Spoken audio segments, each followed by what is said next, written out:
Hello, it's Ben here with this week's roundup of everything that's going on in Naturehood.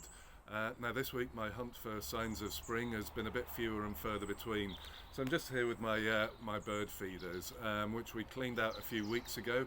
Probably need another good going over as we get them ready for spring. A lot of people ask about feeding birds, and really there is very little downside to doing it. Personally, we feed them through the winter and into the springtime. Wintertime when there's very little food around, and springtime when birds are using huge amounts of energy nesting and rearing their young. Then when it gets into the summer, we kind of tend to let it drop off and let the birds develop their own natural feeding habits. But you know, whatever suits you, it's a beautiful thing, and there's very few downsides to it. So what's going on in Naturehood? Well, big excitement is we've confirmed the date for our ponds webinar. This is Answers, Advice and Amphibians.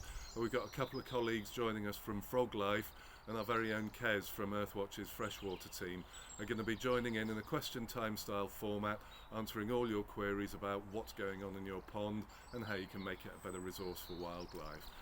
It's set up as an event on our Facebook page. We're going to be promoting it through February.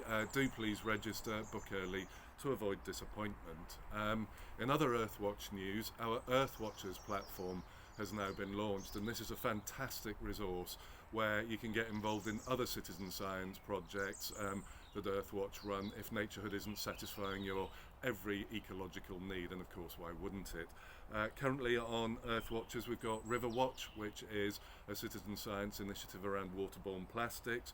We've got a household footprint calculator looking at all your environmental impact and what you can do to mitigate those, and we've got a tree tracking initiative as well. So it's dead straightforward to get signed up. Again, we'll post links alongside this video, and it's a really good initiative if you want to broaden your citizen science wings from Naturehood and get involved in other areas of your environmental impact.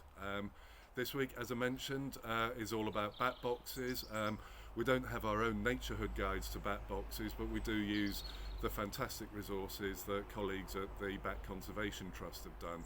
Links all over the Facebook page, and it's a really rewarding activity to do those long light summer evenings. It might seem a bit hard to imagine from now, but getting bats fluttering around in your space is a really cool thing. So if you are interested, check the links on our Facebook and you'll find the resources that are there.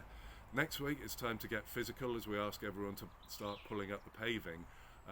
Increasingly over the past few decades, garden trends have gone towards very hard surfaces, low maintenance, which are okay for maintenance purposes, but they're really not good ecologically. So what we do ask people is to start lifting up some of your hard surfacing. Obviously we realise that can be quite a big undertaking for some people, but even if it's just lifting up a few slabs from your patio, so even if you just have a few small squares of open earth in the hard landscape, it makes a fantastic difference in terms of creatures being able to penetrate, access the soil, things can grow, and it's a fantastic improvement that you can do without any real impact on your garden maintenance. So look out for that next week. Hints, tips and how you can go about it. That's all from me. Have a lovely weekend, and I'll see you on the other side. Bye.